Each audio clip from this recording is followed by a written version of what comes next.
since last year has been striving to bring some of these issues to the fore and continue to ensure a dialogue between financial leaders and the peer group.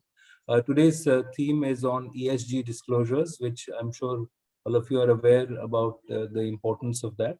We'll have three very important speakers. I'll request all of them to make short few presentations for about 10 minutes each, so that we have some time left over for questions. And this is really to trigger a lot of important ideas and themes. And I'll request all of you to also share your views on what are the themes around ESG that we can pick up and address in coming days. We'll post our email address on the group chat, and you could write to us on that. Our speakers today, as you can see, are Sonal Srivastava, Regional CFO, Asia Pacific, Lafarge Holcim. We also have Aditi Haldar, who's Director of Global Reporting Initiative at South Asia. She's not keeping well today because of COVID, so she has nominated her senior colleague, Rubina Sen, of South Asia, head of South Asia GRI, who has more than a decade of working experience in these subjects. Also, Santosh Jairam, who is a very, very well-known leader on this issue, is partner and head climate change for sustainability and CSR advisory at KPMG in India. So we are starting right away. I'll request the chairman of our executive committee, Mr. Mahalingam, to just set the context, and then I will invite Sonal to make a presentation. Thank you, Pranjal, and good morning to everyone. First, of course, I would like to wish everyone a very safe time in these difficult times. And I think this lecture series has really caught on very well. I understand that the participation in this program is also higher than what we have had in other programs, which were also extremely well attended. The topic, of course, is very pertinent at this time. ESG is something that every board is engaged in at this moment in time. There is a fair amount of push that's coming from all authorities, regulatory as well as the other authorities and so on, to push us. And in any case, for us to run sustainable business and so on over a period of time, we have got to get all the things in order. And we are, I think, from my perspective, sitting on a few boards and so on, we are still, I think, in initial steps. And I would really like CFO board to become a thought leader, advancing this thought further as we interact with each other and as we take note of the experience of other people and so on in this. So with this, I would like to hand it over back to Pranjal and to start the program. Thank you, sir. For the information of all the participants, we are recording this session, and we will be posting the video of this on our website and share it on email later. Sonal, may I request you to begin? Thank you, Mahalingam sir, and thank you, Pranjal and CFO board team. I thought I will take this opportunity to first introduce really what we understand for ESG, and it will also be covered in detail by my other panelists. And also what the corporates are doing about it, a more corporate perspective, and what are the issues, challenges, and perhaps the solutions as well. So if you can go to the next slide.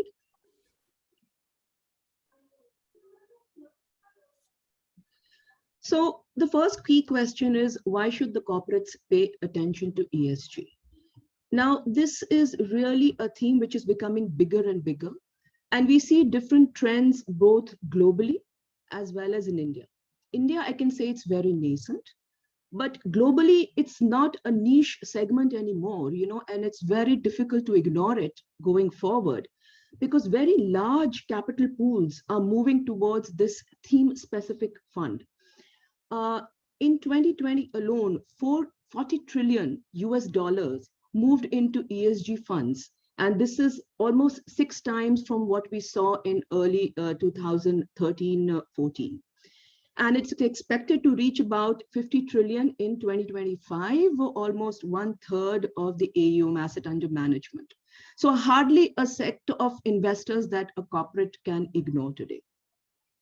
Also, what we see is COVID, there have been some studies, and I think some of my panelists will throw some light on it, that some of the ESG funds really performed much better in COVID times compared to the other indexes. So this is really gaining ground as well in terms of, are these companies more sustainable? Do they have a long-term strategy of risk management? And what is the really articulation and plan going forward on this parameter? Large investment funds are announcing asset shifts. So we've seen some very large funds, most recently the CEO of BlackRock, Swiss Re has made comments. Even MSCI has put out a statement just about 7 days back on what they are really calling for. So if you see, they have said very clearly that they want to become net zero by 2025. And they want to put their money into companies which have this roadmap very clearly defined. And also not just having a 2050 target, which is very far away, but intermediate targets with very concrete and elaborate action plan. So these things are coming out in public domain, and with very, very emphatic statements. If we see, they're saying, for example, Mr. Larry Fink himself has said, the companies which are not going to go down this roadmap should be ready to suffer valuation. And that's a very strong statement. And they're looking to also their own operations. So some of these own operations, funds operations, they claim have become, carbon neutral. So as we go along, just 7 days back, MSCI had put out a statement calling for a drastic change amongst the companies that they cover in their indexes. So they cover about 9,000 companies, which account for a total market cap of 70 trillion. And together they emit about almost 11.2 gigatons of carbon and carbon equivalent. And the estimate is that this number can go up to 16, actually 17 plus, if these companies actually do not move or do not do anything concrete in their own operations. So really, it's a big push coming from the investors also, apart from the regulators all around the world. The second trend that we're seeing globally is screening. How do these investors really decide which companies to invest in? So we know that some of the sectors are by exclusion. So they will not touch maybe some very high polluting sectors like tobacco, alcohol, so on. But the other sectors, which are also high on CO2 emissions like metal, minings, construction activities, there the philosophy is by inclusion, meaning to say within your own industry peers, you have to compete for the funds. You have to be the best in lot, and then only you can attract the larger pool of investors. Then we have also seen that specific standards are evolving, and there is a call, and we'll see this more later. Even the disclosures that the companies make, it's on a voluntary basis, it's on self-declaration basis, but it's becoming more and more moving towards some sort of external verification and assurance. And today we're dealing with many stakeholders. It's not just the shareholders.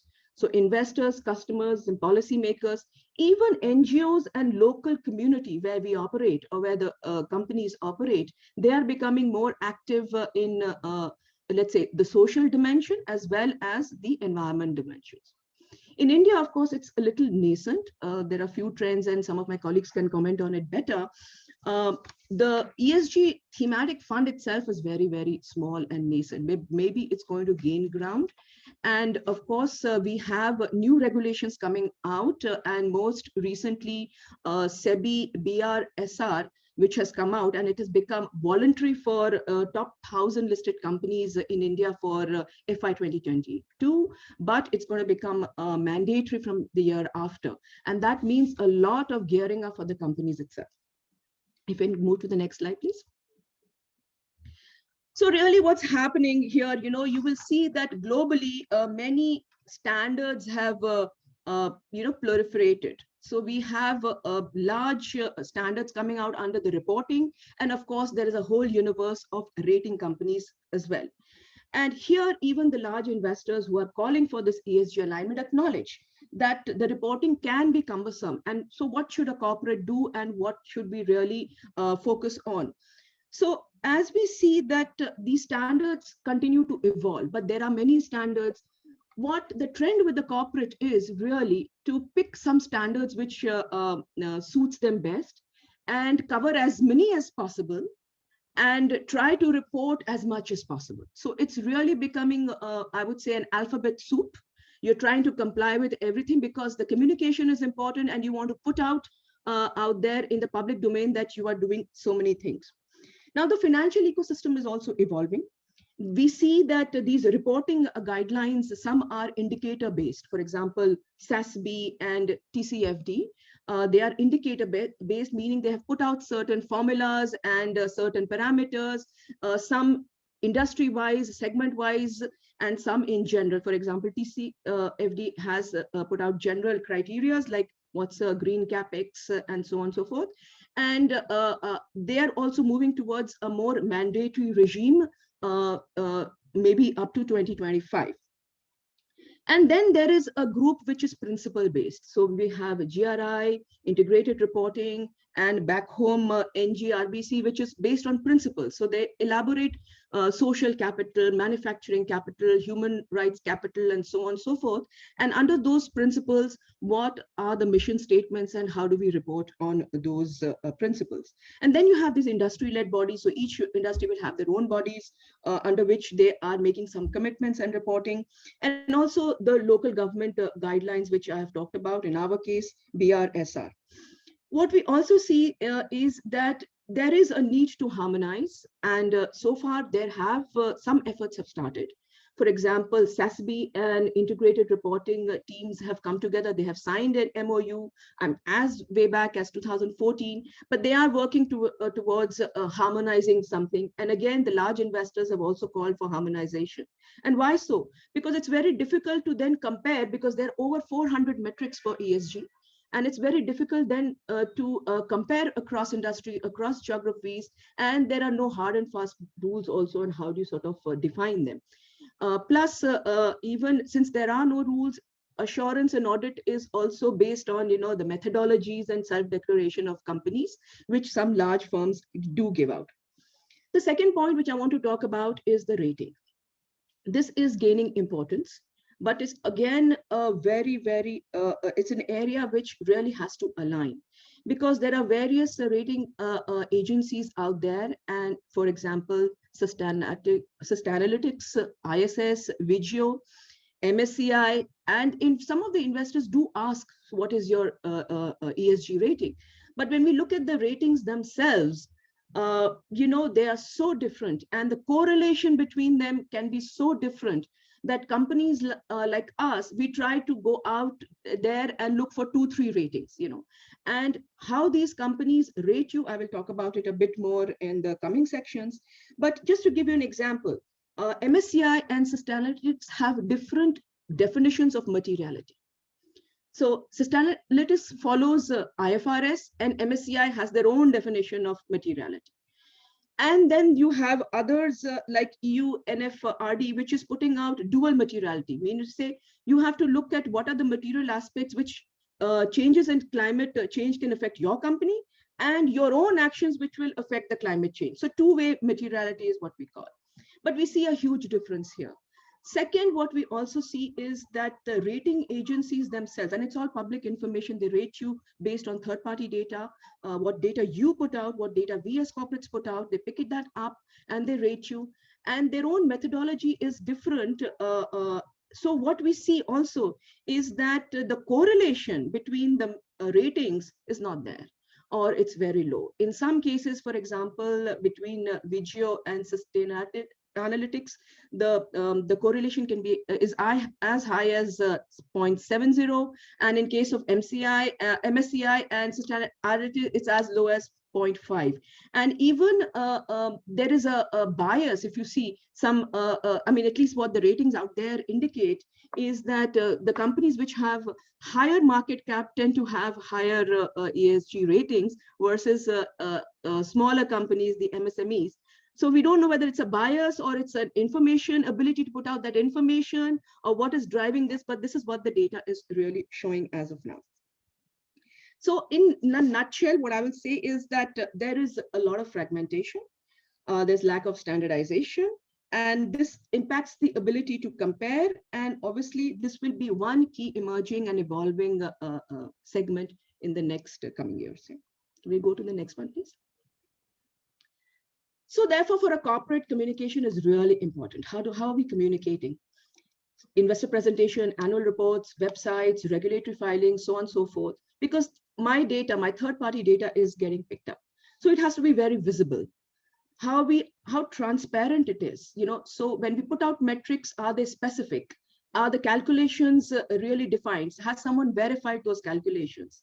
Commitment, that means, is there a roadmap defined to say, okay, no, I will be net zero in 2050, but that 2050 is so long down the path that we don't know whether it's going to happen or not. So are the commitments, intermediate commitments have been placed, and are they measurable, and are they being tracked? Some companies have articulated the roadmap very well. I'm just giving an example of Glencore and Infosys. And of course, in our case, LafargeHolcim has also put it out in a very specific way for 2020, 2030, and 2050.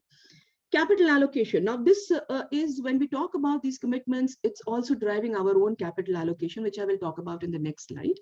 But just this table below, I just want to give you a little bit highlight on what's really happening on this external ratings. If you see, this is the Sustainalytics ratings out there for building material companies. They have done this rating on their own, whatever information they could find, and they've done it for all the companies across geographies. So there's LafargeHolcim from Europe, there's CRH from Ireland, there is Anhui Conch from China, Vulcan Materials from US, and also Ultratech, and see how they are rating us. And they're also giving us an industry rank. So what is, first of all, there is a risk rating, medium, high, low, and there's also a rank, where do we figure, and then this is all about that compete part, if we are competing for the same capital. Can we go to the next slide, please, Ranju? This is, again, I just wanted to highlight really in terms of the communication and what material we are putting out as corporates out there. So the general trend which is there, you will see everyone is putting out an integrated report. And these reports are generally in 3 sections. So the first section is called the integrated report, which is a free format. And corporates put out their mission, vision, and activities based on whatever methodology they are following, whether it's GRI, IR, SASB, or UN Sustainability Development Goals. And they tend to generally follow 2, 3, not a single one. And they tend to map it also. So if they're following 2, 3, whatever parameters on, let's say, climate change or recycled material, they'll tend to map it to all these guidelines. Yeah?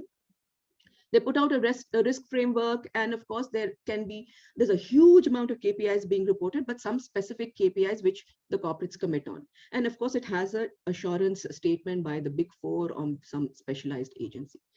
Then there is a section on statutory section, which one has to, it's not a free-flowing format, it's a mandatory format, and one has to comply with the local regulation. In case of India, we have now the BRSR, which is going to be, I think, quite onerous and very, very time-consuming when we have to report it, especially for the smaller companies, because it covers a universe in that top 1,000. Also, companies as small as, market cap of 300 crores will come into, this pool. So it becomes a very big compliance on them. Also, they claim that this format is a little bit linked to GRI and SASB, but to be seen how we comply with this this year. They also, starting this reporting, they also want to develop an Indian index as we go forward. Yeah. Financial section remains. What is there is that the first section and the second section has a lot of duplication. And also the key parameter, are we able to link the non-financial KPIs to finally our financial section? That so far is not very clear, as we see. Sonal, will you take 2 minutes more? Yeah, I'll try to summarize. Go ahead. I'll just cover this slide and maybe go to a very specific what we are doing here at Lafarge. I think one of the things is really, which all of us will be faced with, how do we collect data? And just one point I want to focus on in this slide is that usually we all had a separate sustainability report, which we were doing once a year. Now we have moved forward to track the sustainability related criteria, the non-financial criteria, on a monthly basis, just like we do for our financial closing. And it's become a monthly, it's part of our financial package. It's called an operational package, but it's become part of our closing calendar. And this data is now being picked up D+6 reporting. So really the frequency of reporting, the idea is to increase the frequency of reporting and be ready with data, not once a year, a separate report coming out for the investors, let's say, 5-6 months after the annual report has come out, but more like twice a year or higher frequency, and be absolutely updated with financial reporting. Because the rating agency, as again, will want those data more live. Yeah. Rest we can circulate this. Yeah, go ahead, Pranjal. I will just, this is just one slide I wanted to show in terms of the specific commitments we have made. We are reporting over hundreds of KPIs, but there are 4 which we have made a very specific commitment. One is on CO2 emission. Second one is under circular economy, which is how much waste material we are using. Environment, very specifically focused to fresh water drawn and replenished. And the community, how we are impacting the communities. Now, these scopes and definitions are very wide, very specific, but it becomes very imperative to track these and commit on these and, of course, communicate on this. Please go ahead.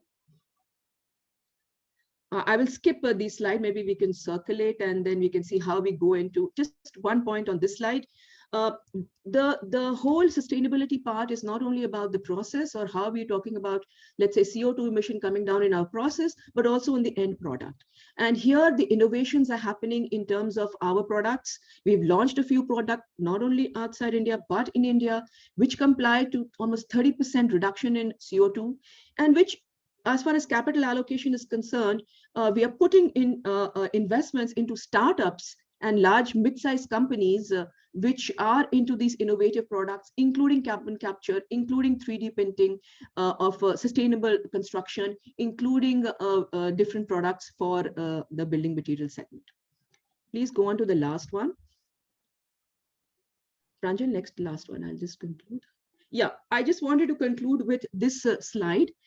So here in Lafarge Holcim, we have raised about 6 billion of green finance, what we call sustainability linked bond. And very recently, 850 million euros, which has a 10-year sustainability, it's a 10-year tenor bond, and it is very specifically linked to the sustainability parameters that we have put out. So it's linked to the CO2 commitment we have set for 2030.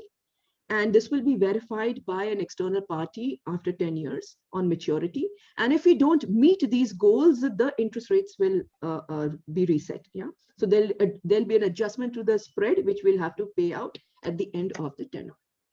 And second part, if you see, the investor pool, very, very large on the pension and insurance funds. These are the investors which are participating into these moves.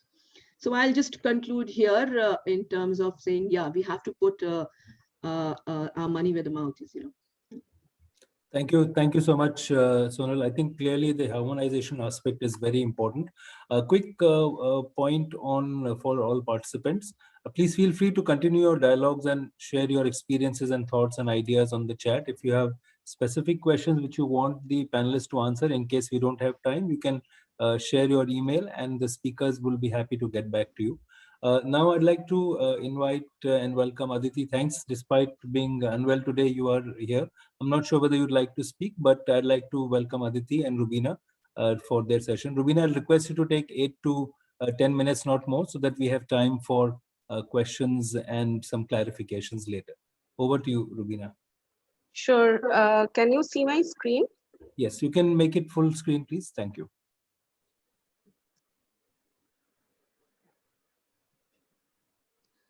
Great. So Aditi is also here, and maybe Aditi, you can also pitch in. I'll just try to take about 10 minutes for this presentation.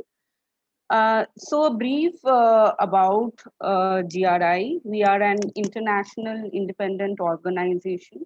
We provide global common language for corporate transparency. We work very closely with business and other organizations to communicate their sustainability impacts. Our core is the GRI standard, which is world's most widely adopted sustainability reporting framework. And this is freely provided on our website as a public good. So where we are, although our head office, it's in Amsterdam, but we have regional hubs in 7 places, 7 regional hubs. So I'm from the GRI South Asia, and our primary countries where we focus is in India, Sri Lanka, and Bangladesh. Our focus areas are these. We create and maintain a world-class sustainability disclosure standards. We drive the global adoption of the GRI standards and improve the quality of disclosure. That is a very key focus area. And we also support full public access to sustainability disclosures. Our organization is more than 2 decades old. We started in 1997 and we started as a guidelines, and later we moved to standards in 2016. And now we are also focusing on the sectors. We launched a sector program in 2019.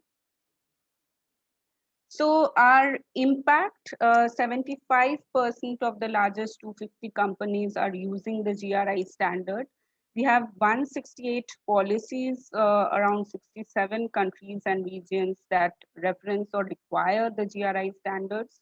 We also see a rise in the number of unique downloads of GRI standards over the past couple of years. And we have around 450 organizations who are part of our global program, which is called the GRI community. And we have many training partners across the world. So there was the KPMG survey, the latest one in 2020, which also shared the fact that despite there being many frameworks right now, GRI still remains the global dominant one for sustainability reporting. We have over 600 reporting instruments across 87 countries, and as shared, 168 of them refer or require GRI, and almost half of, like 44% of the reporting instruments are issued by government, and 1/3 of them are issued by the capital market regulators like stock exchange and market regulators. You can take a look at this publication we had launched a year back, which was called the Carrot and Sticks, which is especially on the sustainability reporting policies.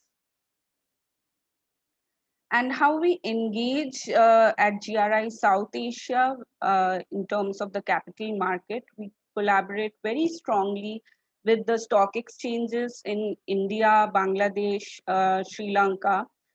In fact, with Sri Lanka Colombo Stock Exchange and Bangladesh Dhaka Stock Exchange, we were able to launch the ESG guidance document for their listed companies. We have also we have a linkage document with SEBI's earlier version, which was the BRR, which was launched along with a Bombay Stock Exchange. We do a lot of capacity building for the listed companies on preparing a sustainability report, not just for the listed companies, but even for large companies as well as for their suppliers. I just saw one question which was on the how ESG can be there for the suppliers. So we are also gradually working on that. And we also engage with regulators on influencing policy and regulations. So we engaged quite strongly before the launch of the BRSR with SEBI and gave the feedback, which was actually also incorporated in the recent BRSR to reduce companies, to reduce the burden of multiple reporting by companies. So if anyone is preparing a GRI based report, they don't need to prepare another separate BRSR report. They can just show how it is being mapped and complied as per BRSR.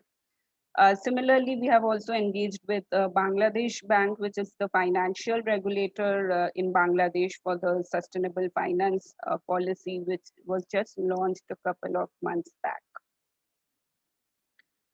Now, coming to the GRI standards, sustainability reporting, I'm sure all of you know, it's an organization's practice of reporting publicly on its economic, environmental, social impacts and their contribution, both positive and negative, towards sustainable development.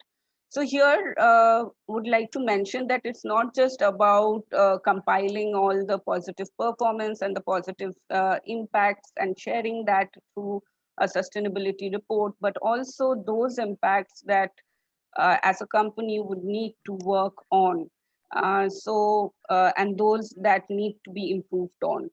So we have many examples through the reports where such disclosures are there.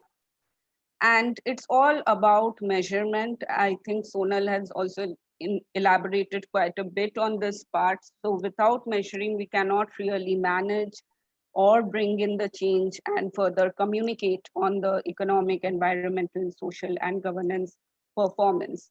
So what reporting helps? It helps in setting goal, manage change very effectively, and it is all ingrained within the process of preparing a sustainability report.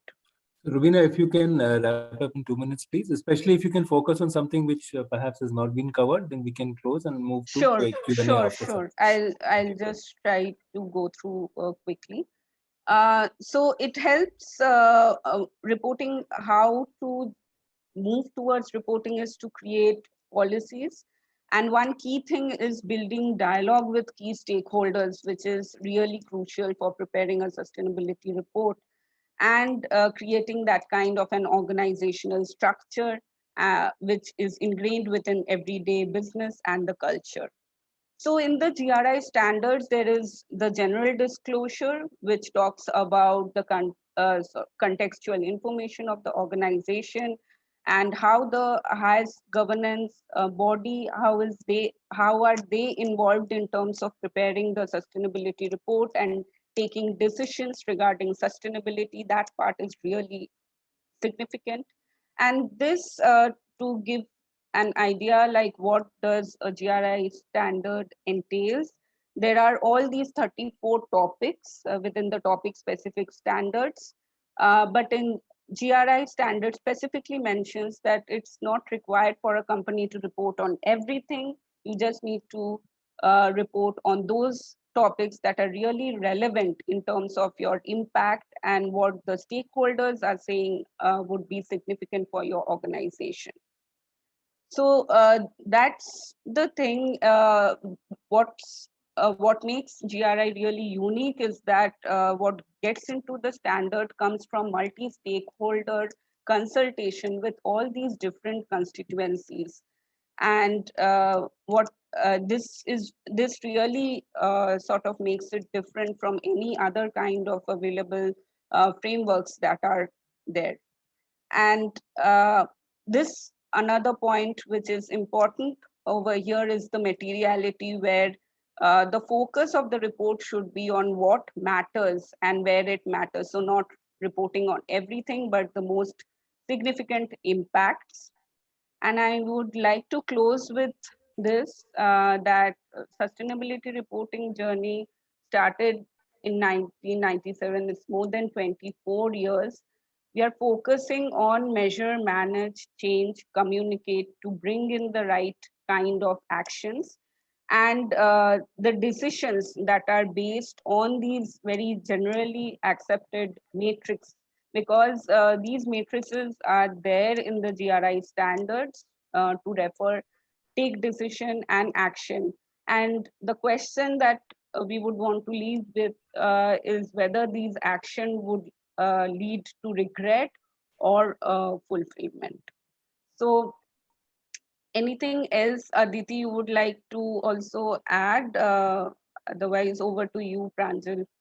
So I think Rubina, that's fine here. Maybe let the other panelists, Santosh must be waiting for his share of the presentation time. And I can Sure. come in when the question answer session starts. Yeah. Thanks, Sure. Thanks, Rubina. Thanks. Thanks, Aditi and Rubina. Also, I would request you, maybe you can also address some of the questions on the chat in the Q&A, because that might, make us use the time in the best possible way. So I'll request all three of you, Sonal, Santosh, Rubina and Aditi, to answer some of the questions in the chat itself while we come to Q&A. Santosh, over to you now. Thanks, Pranjal. And yeah, I'll make it a little quick, keep some time for the questions. So what I'm going to cover, some of the things have already been discussed, so I wouldn't kind of dwell deeper into, but the whole thing is, many of you, as Mahalikam says, mentioned, ESG has walked into the boardroom right now. So it's a term which kind of walked into the Indian boardroom, especially in the 2020, and you would be hearing this terminology in the last couple of years quite often than earlier. And I just did a small analysis with Google Trends saying that when did ESG pick up? So as a terminology, ESG was first referred in a publication by UN called Who Cares Wins. It was almost about in 2005. And it was a publication meant for the investors, saying that if you want to invest, you do have to consider ESG, and if you consider that, you win on a long-term basis. That's how the whole publication was. But after that, it was kind of, the sustainability is a term which has been more oftenly used, but it really, you can see from the graph here, it really picked up in the 2018, maybe Larry Fink and the whole lot of investors, the first letter which came in, all those things prompted it. And it just picked up. Now, I think more than sustainability, even in India, people are using this term as ESG. And it really has kind of picked pace, especially in the COVID times. What we in KPMG see this is the ESG 2.0. This is not the earlier ESG. Between 2005 to 2018, what was the ESG was more about reputation, goodwill, and the manner in which the quantum of capital hasn't really moved substantially. And now what we are looking into is, this is much beyond the goodwill and reputation and all. Access to finance, as was mentioned, is being increasingly hinged on ESG performance. There is a high correlation in terms of market value, share price and all. It is also fast changing as an existential threat in many of the sectors. I mean, you would have seen, I mean, almost 2 months back, I think Reliance said that O2C, a strategy shift, oil to chemicals. And you really can see organizations changing their business strategy owing to the kind of things which are happening around them. And there are companies who are changing their core business models. Rise in regulation we discussed, and then stakeholders are becoming active. I mean, Greta and the new generation which is coming in, the boycott, social boycott to brands and all those things. I think it's all kind of turning this into something different than it was in 2018. So the ESG is completely different now. Yeah, we touched upon the assets in the exchange kind of skyrocketed in 2020. You would have noticed 5 ESG mutual funds in India alone in 2020. I mean, previous to that, we didn't have, I think 2018 we had 1, 2019 we had 1, and 2020 we had 5. And definitely there is more in the coming. And this is a global trend, and there is some study which says that by 2025, almost 65% of the mutual funds will turn ESG mutual funds. And then, yeah, Sonal mentioned about the 40 plus trillion. And one important thing I would say is that when the question was asked, do you intend to come out of non-ESG products in the next 24 months? The institutional investors, 77% said yes, which shows in terms of the timeline how fast this is kind of moving. The Indian story, I'm quite sure many of you would have seen this graph. This is very much used in the presentations these days with ESG, which is the MSCI ESG index compared with the MSCI Blue Chip or the MSCI India index. In 2020, of course, it has outperformed over the years, but in 2020 alone, almost an outperformance of 7.5%. on the upside. And this is not just one such scenario. Even the NSE has a ESG index, which kind of has a better returns and lesser volatility as well. So both these indexes, which is tracking ESG, have performed well. Sonal mentioned about the rating agencies. One thing about the rating agencies, what I would say is that all these guys were there for quite some time. Whether it is the RobecoSAM, which is the Dow Jones Sustainability Index, or Sustainalytics, or BGI, all these people were there for quite some time, but nobody noticed. The people started noticing them when the big boys of the rating acquired them. So 2019, Morningstar acquired Sustainalytics, S&P acquired RobecoSAM, the DJSI, and then BGI was acquired by Moody's. Now these all come with the big rating agencies as their rating, and that is where the people started. And 2020 they made it public, and that is where the big shift happened. So many of your companies, you can just go out there and see your rating for yourself. And this is something which I took it out from S&P for the Nifty 100, or I think 99 companies they had covered with their information. And you can see in terms of the highest rank an Indian company has is 83, and you have a lowest rank which is in single digits, and average somewhere around the 30s.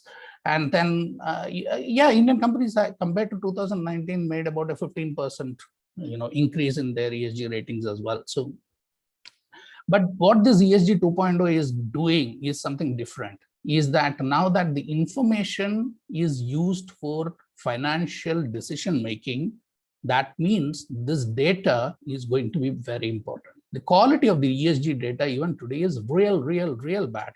Let me tell you, as an agency whom I am doing even assurances of many of the companies, it's real bad. Okay. And for example, SEC has now set up a task force which is going to look into ESG fraud. And even SEBI has some thought process in those directions.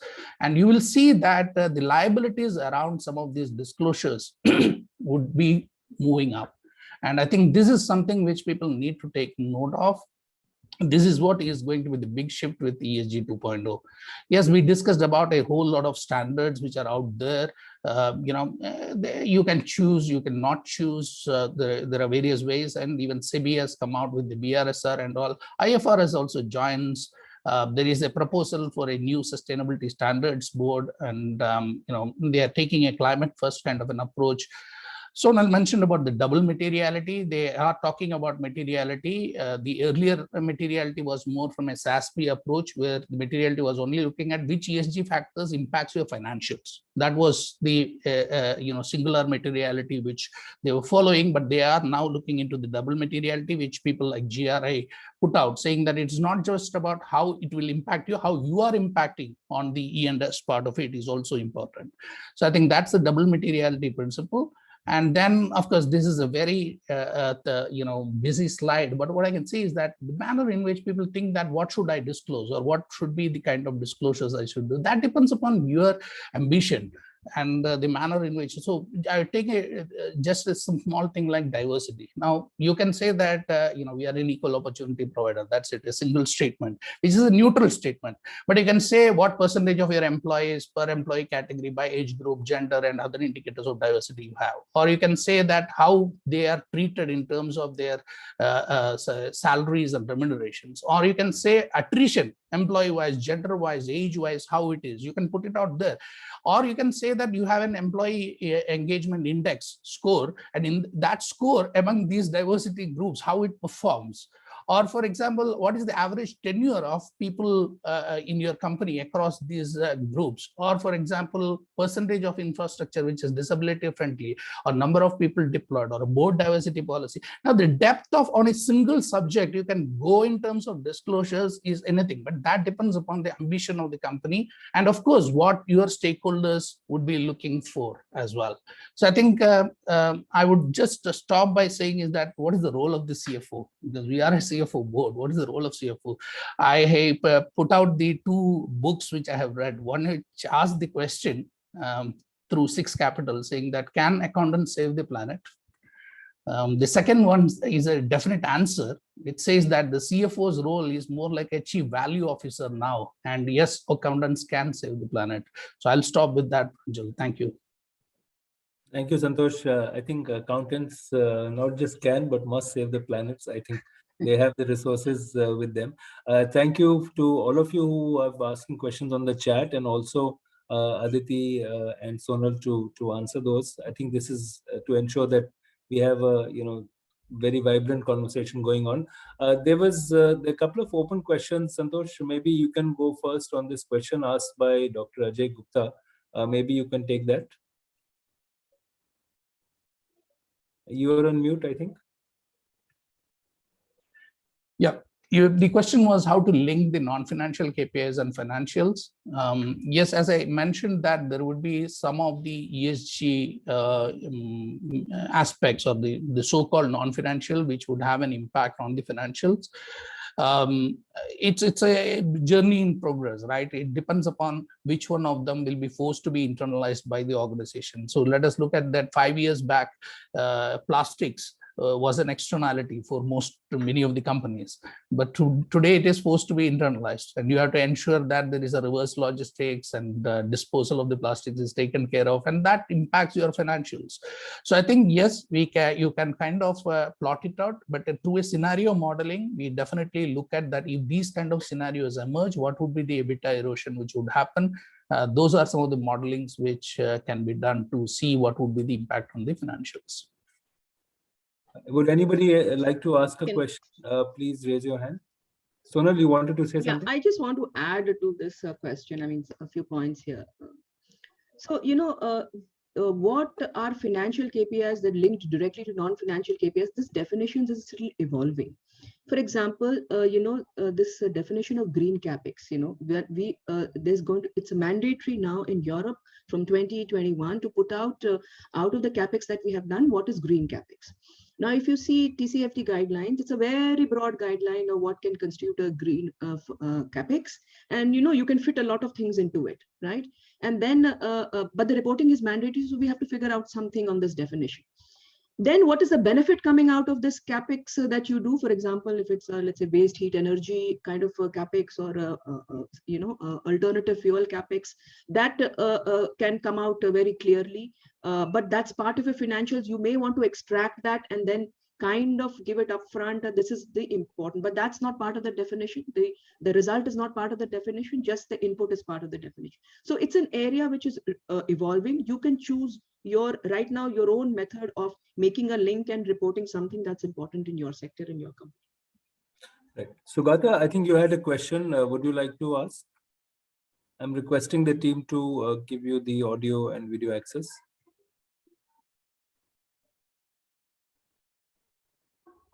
Mr. Malinga, meanwhile, would you like to respond to any of the questions?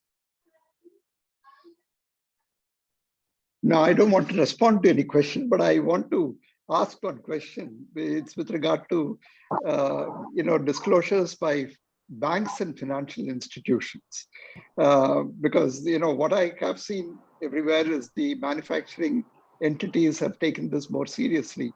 Are banks and other NBFCs, are they putting this into their practice in terms of ESG as a vehicle and reporting, of course, as a consequence? Maybe Santosh can answer that. Yeah. And Sonal can, yeah, sure. if she can also, You are right, saying that if the bank is mentioning about how much water they use or how much emission, it is not material compared to a manufacturing or a cement company like Sonal. The key is what are they doing with the capital, right? And I think the reporting has evolved, especially in the international arena. Last year, Citibank said that they are going to report the carbon footprint on their portfolio. And the Central Bank of England has come out with a recommendation saying that every bank now will have to report on the climate stress from their portfolio of investments. So I think climate change is the holy grail, which has taken the first steps now, but then slowly the other things would evolve. But we are seeing is that some of the financial institutions which are going IPO now in India, almost everybody in their red herring prospectus, you will find an ESG storyline. So I think it's a kind of evolving, it's moving very fast. Sugata, please. Yeah. Hi everyone. And I think partly the question was